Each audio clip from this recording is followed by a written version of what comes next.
This Faith and Finance podcast is underwritten in part by Movement Mortgage. Movement provides residential home loans in all 50 states. Founded in 2008, amidst one of the biggest financial meltdowns in American history, Movement set forth on a mission to create a movement of change in their industry, in corporate cultures, and in communities. First, they pioneered a unique approach to home loans centered around helping home buyers quickly and easily. Then they created a model so that a portion of their profit creates a long-term positive impact in communities, both close to home and around the globe, through the Movement Foundation and Movement Schools.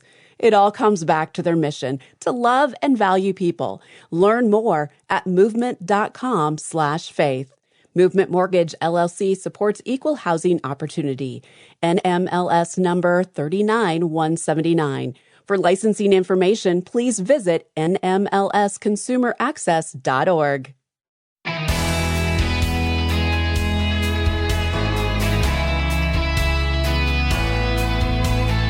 There's a saying, the best time to plant a tree is right now. Does that logic apply to inheritances?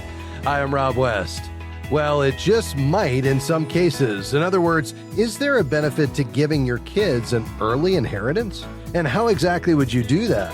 Harlan Accola joins us today to talk about how a reverse mortgage can actually accomplish that. And then it's on to your calls at 800-525-7000. That's 800-525-7000. This is Faith and Finance, biblical wisdom for your financial decisions. Well, Harlan Accola is back with us today. He's a faithful Christ follower and an expert on reverse mortgages with Movement Mortgage, an underwriter of this program. Harlan, great to have you back. It's good to be here, Rob. Thanks for the opportunity.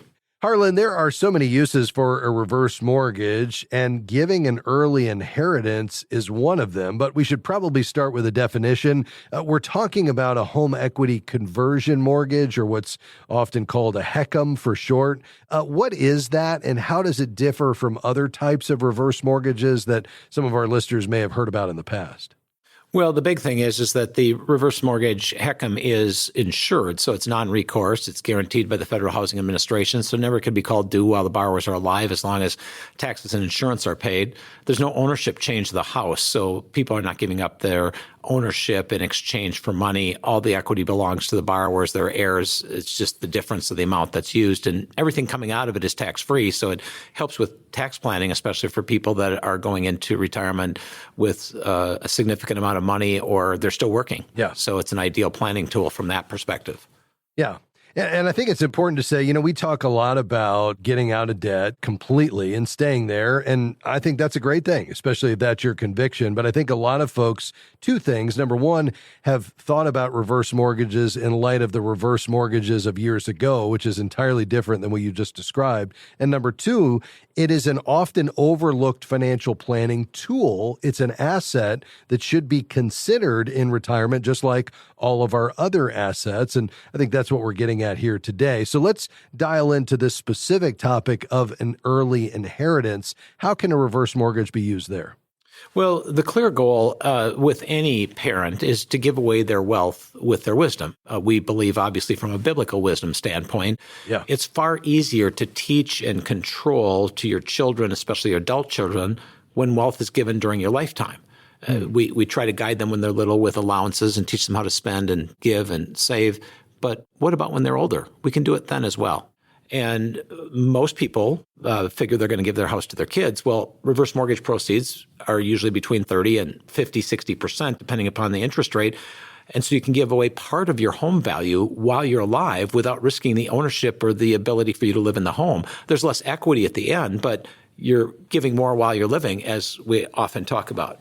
Yeah, that's exactly right. Ron Blue's known for that phrase, do your giving while you're living, so you're knowing where it's going. And I think that's exactly what we're speaking about here. What might some of those needs be? What are we talking about here? Well, many of our clients have actually helped their adult children because the prices have went up so high in houses and interest rates being so high. Many of them are struggling with even being able to afford a house, and they're still renting. And parents can use some of the massive amount of equity that they've seen a gain on and give some to their children now as down payments so that it will decrease the amount of debt that the kids need to use and they borrow less money, and then the children can afford the payments. And sometimes there's other things like private Christian schools. We're all concerned about a lot of things in the public schools, and sometimes you can help out the grandchildren when the parents don't have enough money to pay the tuition.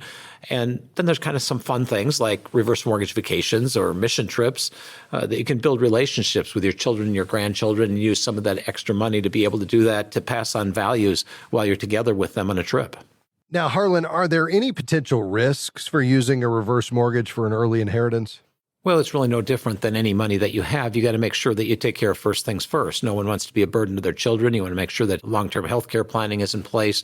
You have enough money for the things that you normally do. It just needs to be part of an overall plan and not spent in a way that is simply not fruitful for the family and for the kingdom. Yeah, that's exactly right. And the great news about this is there's no taxation involved for the vast majority of people.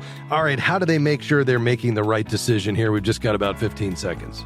Always work with a trusted Christian advisor, and I guess the best advice I can give to anyone is pray about it. How does this fit in with your goals and the goals that God has for you? Folks, the team at Movement Mortgage would love to talk more with you about this. You can check them out at movement.com/faith. That's movement.com/faith. Harlan Accola with us today. Reverse mortgages for an early inheritance. Back with your questions after this. Stick around.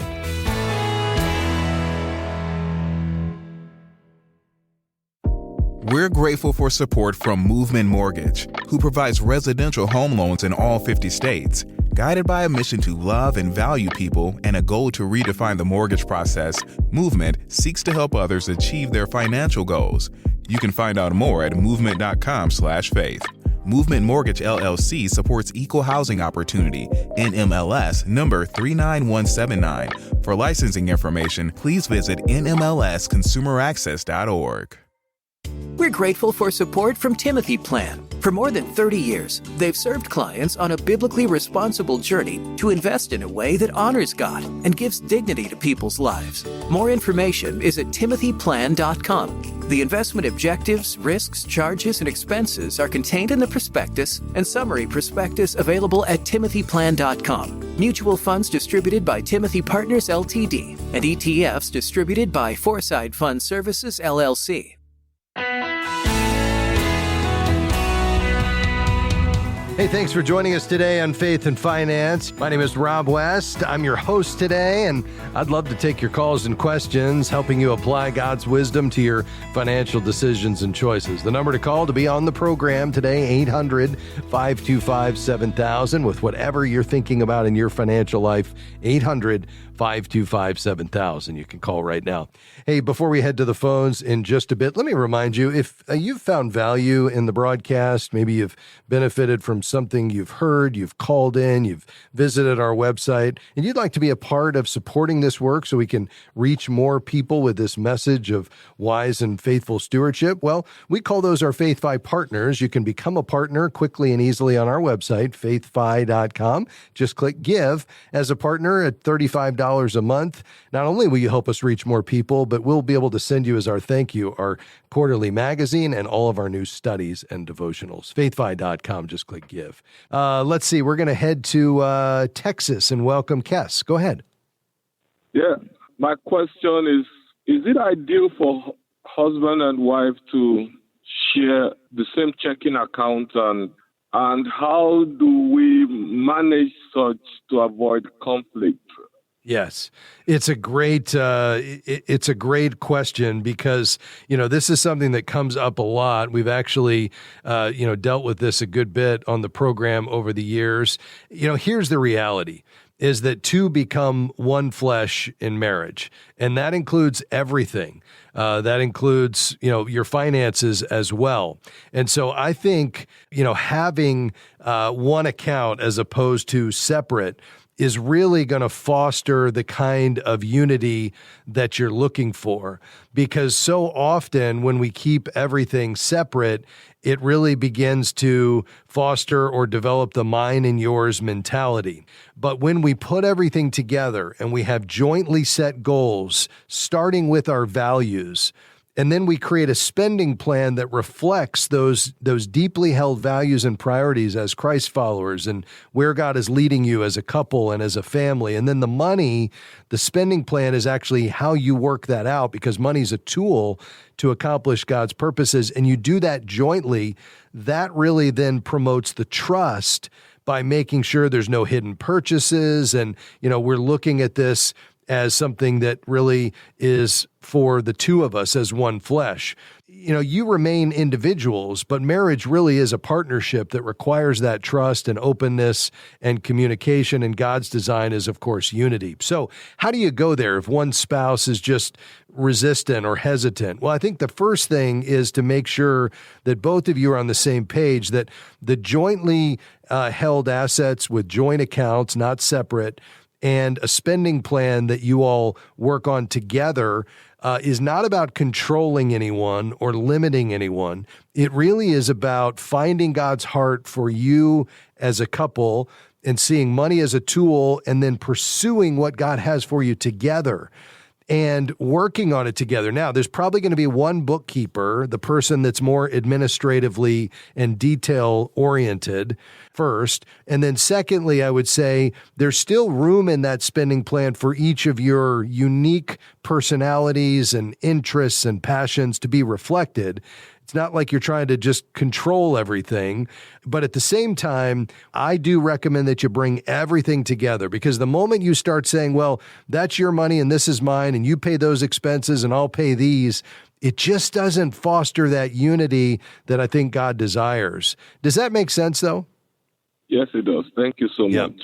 You're welcome. Let me do this. I'd like to send you a book, Kes, that I think perhaps maybe you ask your wife, say, listen, honey, I'd like to just explore God's heart for how we can have more unity with regard to every facet of our marriage, but certainly including this area of money management. And there's a book that Howard Dayton wrote, my good friend and mentor and former host of this program. It's called Money and Marriage God's Way. And if you and your wife would commit to reading that together, maybe you go through it, every week you do a different chapter or something, and then talk about it. I think that may paint a picture for the unity in marriage that I'm describing and give you a roadmap for the mechanics of what that looks like.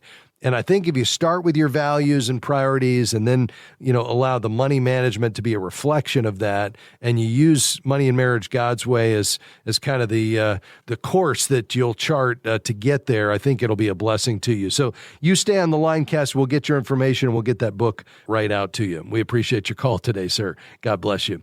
To Texas, Lisette, thanks for calling. How can I help? Yes, I have a debt of about $4,300.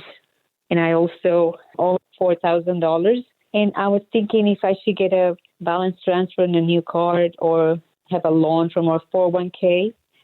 Yeah. I'm not a big fan of either of those, even though they're both options. So the nice part about the 401k loan is you're just paying that back with interest to yourself and no one else.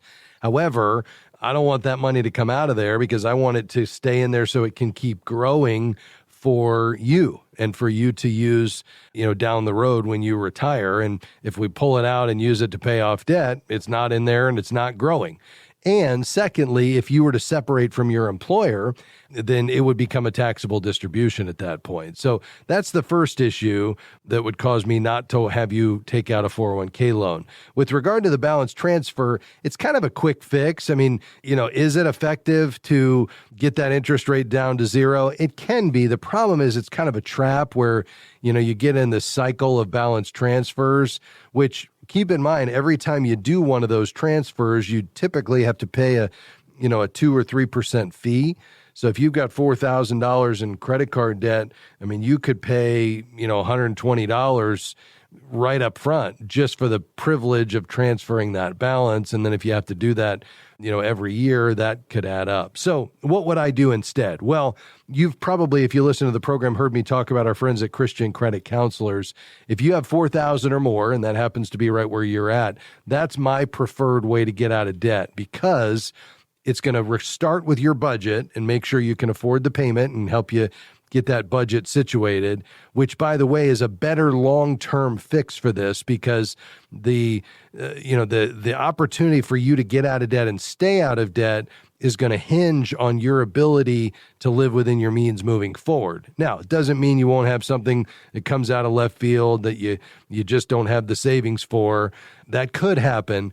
But if we can get you out of debt, get an emergency fund built up of 3 to 6 months expenses, and have you living on a budget, the goal would be that you never go back into credit card debt again. And some of these quick fixes, like the balance transfer or the 401k loan, often fail to get you to change the behavior that ultimately led to the debt in the first place. Now, with debt management, what's going to happen is the credit card interest rate is going to be dropped, and you would make one monthly payment through the credit counseling agency, and they would pass it on to your creditor. And the combination of that lower interest rate would allow you to pay it off 80% faster on average. So if I were you, what I would do is head to christiancreditcounselors.org and let them get you set up in that program. Okay. Well, thank you so much. That's All what right. I thought, and I'm trying to do that quick. Awesome. Glad to hear it. Yes, ma'am. Thank you for calling today. May the Lord bless you. We appreciate you being on the program today. Before we head into our break, let me remind you, if you'd like to find a financial professional who shares your values and priorities, who's been trained to bring a biblical worldview of financial decision-making, well, we'd encourage you to look for a certified Kingdom advisor in your area. There's more than 1,500 men and women who have earned CKA all across the U.S. You can find one at faithfi.com. Just click Find a Professional. We'll be right back.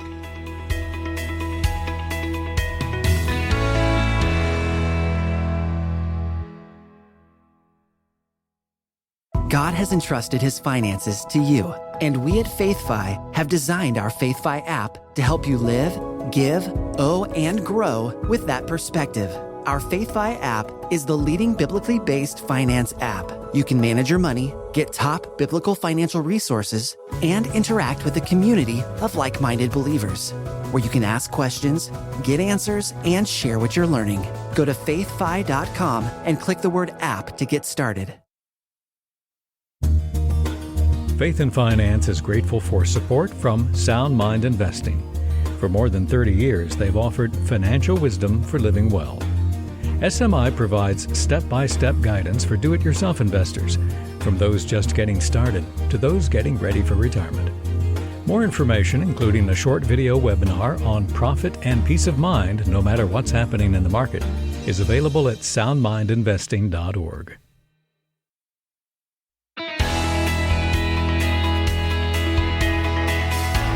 Great to have you with us today on Faith and Finance. I'm Rob West. We're taking your calls and questions. We'd love to hear from you today. 800-525-7000. That's 800-525-7000. You can call right now. Let's see. We're going to go to Tennessee next. Hi, Jenny. Go ahead. Yes, my sister. I'm a POA of my sister. She is 76 and she has disabilities.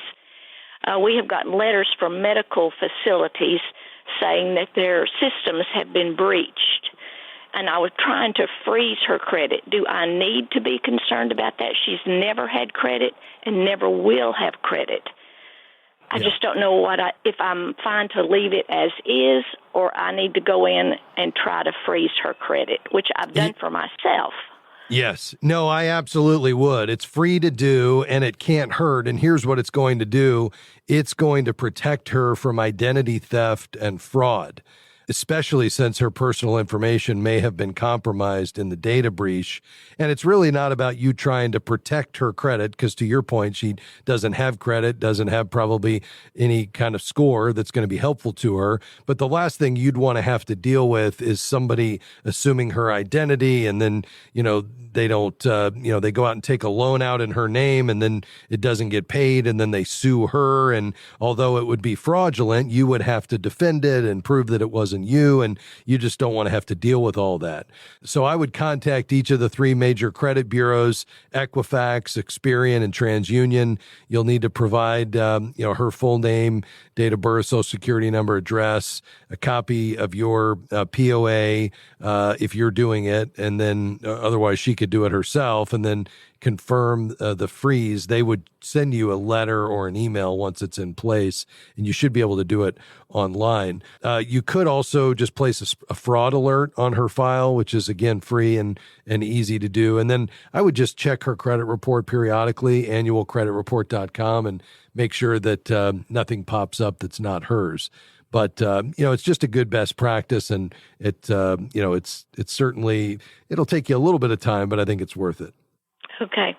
Well, I had started in on the endeavor, and they were making it very hard for me, having to get a selfie picture of her and all the red tape stuff. Yeah, I think it's worth it, just because as much of a hassle it is as it is now, it could really be a hassle if there's true identity theft that you have to deal with legally. We appreciate your call today. Thanks for being on the program. By the way, and this is really interesting, a lot of people don't realize that you should freeze a child's credit. And here's why. They are prime targets for fraudsters because kids don't typically use credit. Thieves then can misuse their Social Security number for years before the fraud is detected or discovered. And so, what you'd want to do is go in and freeze the child's credit. Anybody with a Social Security, you can freeze the credit. And we're actually going to be doing an episode coming up here in the next couple of weeks as we open the program here on Faith and Finance, talking about what steps do you need to take when you have a child financially.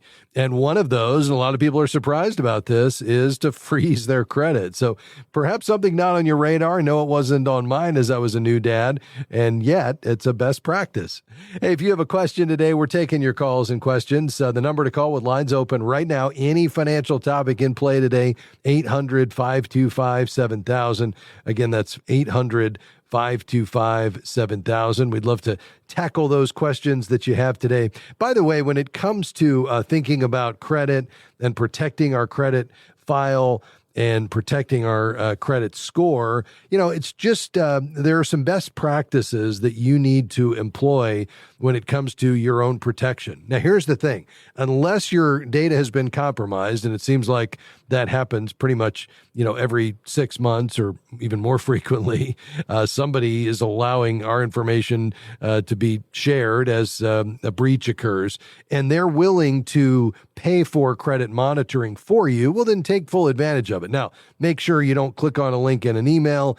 Go to that company's website that's claiming they had a breach, get the information directly from their site, and then pursue it that way. Don't, provide your information through a phishing scam. But if it's being provided for you, why not have that extra layer of security? Now, for me, unless somebody else is paying for it, I just don't think you need credit monitoring as long as you're willing to put your own best practices in place. And what I mean by that is, we're talking about making sure you're pulling your credit report, I would say 3 to 4 times a year, annualcreditreport.com. It's free. What are you looking for? Erroneous, incorrect information, accounts that aren't yours, that you don't recognize, that you want to dispute and get to the bottom of. So that would, I think, be key. Secondly, you want to make sure you're just using general best practices. So don't log into your bank account on the internet on public Wi-Fi. Somebody could compromise that connection and steal the credentials. Don't ever click on links in emails and provide information. I got a text message the other day, said it was from SunPass, which is the toll service in the state of Florida, said my account was past due. They were going to pursue legal action. I had a toll that I owed. For a second, I thought, this might be legitimate because I'd been driving in Florida recently, and I wondered if maybe I was on a toll road and didn't realize it. But you know what? It's a scam. And what they're doing is they're getting you to click the link, provide your information to pay a small charge. It might be $5 or $6. And you might think, well, I'll just pay it. Who cares if it's real or not? And that way, if it is, I don't have to worry about somebody coming after me. Well, as soon as you do, they grab your information. And here's what they'll do. And I talked to somebody about this recently. As soon as they get it, they'll add it to a device like an iPhone with Apple Pay.